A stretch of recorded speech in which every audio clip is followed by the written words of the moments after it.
So గతంలో సుబ్బారెడ్డి గారు 4 సంవత్సరాల పాటు దాదాపుగా టీటీడీ చైర్మన్గా చేశారు. సుబ్బారెడ్డి అసలు హిందువే కాదు, అందుకనే వెంకటేశ్వర స్వామికి వ్యతిరేకంగా, హిందువులకు వ్యతిరేకంగా పనిచేశారని కూడా అవుట్రేటెడ్గా ఆరోపణలు చేస్తున్నారు. మనం సుబ్బారెడ్డి గారి గురించి మాట్లాడుకుంటే కనుక అవతలోళ్ళకి మనం విలువలు లేవన్నదే అనుకుంటున్నాను నేను.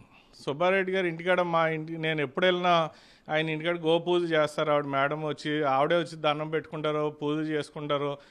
అలాగే ఇంటికాడ రోజు నెలకు ఒకసారి ఇంటికాడ వెళ్ళి ఎవరన్నా చూస్తే కనుక హోమాలు అవన్నీ జరుగుతూ ఉంటాయి. రోజుకు ఒక రోజు బూడిద రంగు ఉంటుంది, మళ్ళీ ఇంకో నెల వచ్చేటోడికేమో మళ్ళీ కలర్ ఉంటుంది.